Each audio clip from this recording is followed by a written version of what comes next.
Hi everyone, Mr. Hall here. We're going to be taking a look at a Prezi today about reading novels, which that'll be the first part of the presentation, and the second part will be about the novel Chains, which you're going to start reading tonight for homework.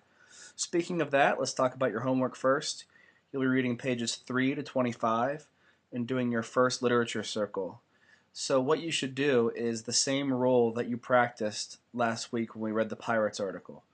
So if you were the summarizer last time, go ahead and just do that again this time tonight. So let's talk about reading novels first. So let me just back up here for a second. I think that's my first slide. Yeah, it is. Okay. So this image right here is a family watching a movie.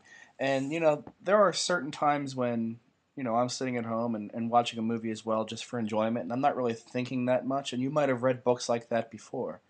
Much like, you might go to the beach and have a beach read or something like that. That's a lot different from active reading, which is what we're going to be talking about today. So active reading looks a little bit more like this. So this is like a doctor or somebody like that looking through a microscope. So a lot of the reading that we'll be doing is looking at things through a microscope, looking at individual words, individual paragraphs, characters' actions, and always asking ourselves questions about those characters' actions. So it's not just a glossing over the text. And this will really help you in a lot of different subjects, always thinking about things carefully. And also, I think it's a good life skill to have too. So I'm trying to think of why I put this here. Oh, I know why it is. So this is a toasted cheese sandwich, and it's pretty plain, isn't it? So we're gonna take that concept of a pretty plain sandwich and look at this one right here. I think there must be 35 layers of sandwich right there. So I guess the analogy here is that we're not going to look at books in such a simple way. They're not going to just have cheese on them, if you will, but all of these fancy meats and cheeses and breads and all these things together. And it might become too much sometimes, but not to worry because we'll be there as a class to go through it together.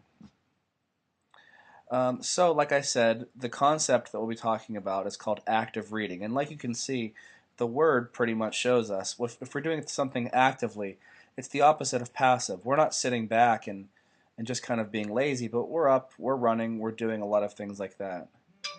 This screen right here that I'm showing you is a couple years ago we had read a poem, and I just wanted you guys to see the kind of note taking that students did on their papers.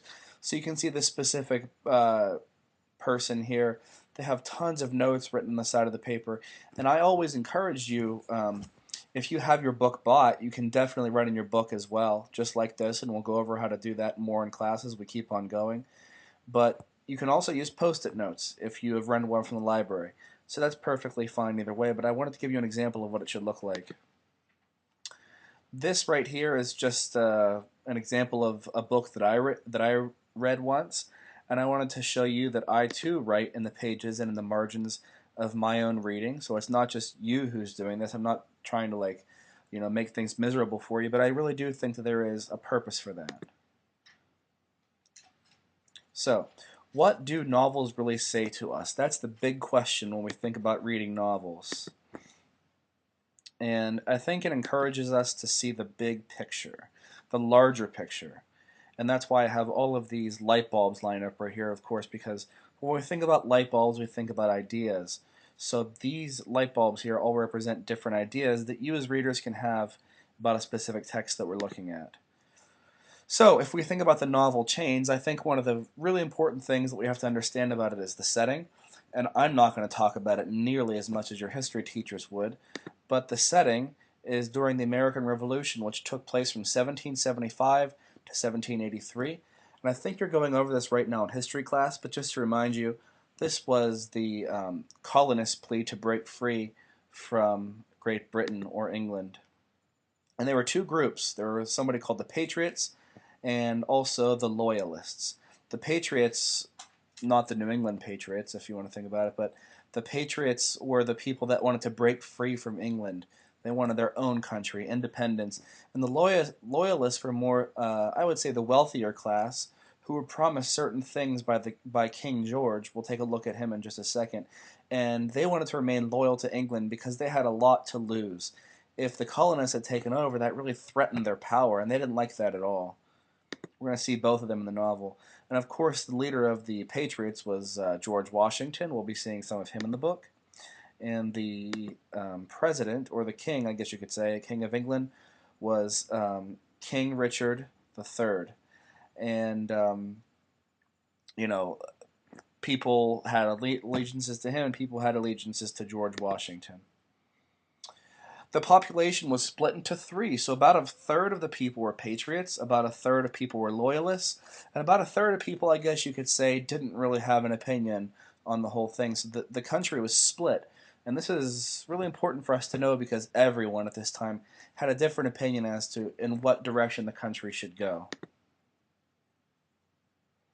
So you've heard this story before, and you're hearing this story in your history classes, but the reason why this book is so powerful for us to read, for us to consider is, have you ever heard this story through the eyes of a slave? And that's whose eyes we'll be seeing this story through.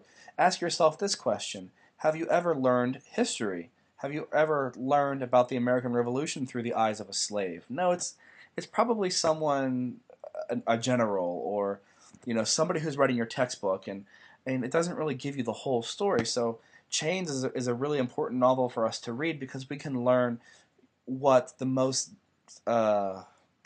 people who had it worst, what was it like for them. And I think often that we can learn the most through those people's eyes. So let's take a look at some characters. And the first one is our main character, and that's what I've written right here, and her name is Isabel. So if you have your character sheet right there, we're going to go over just a few of them. And here's what you can write for Isabel's character. I have it listed right here. So Isabel is a slave who tries to escape desperately, but at the same time, her main goal is to keep her sister Ruth and some other people, other fellow slaves. She tries to take care of them before thinking of herself. So she's very much the hero of this novel, and she's not the kind of person who does things for herself, but she does things for others first. So I think she's a character that we can all look up to. And of course, we just talked about her, and that is Ruth. Oh, I think I forgot to write down Ruth's, but since I'm more than halfway through the video, let me just tell you guys out loud here what I wanted to say about Ruth. So, Ruth is 5 years old, and she is Isabel's sister, and she suffers from epilepsy. And it's really interesting because sometimes she has convulsions or seizures on the ground, and our next character, right here, Madame Anne Lockton, believes that that Ruth is possessed by the devil. And it's really interesting because she wants her out of the house because she really believes she's possessed by the devil. I guess you could say that Anne Lockton is our chief villain of the novel.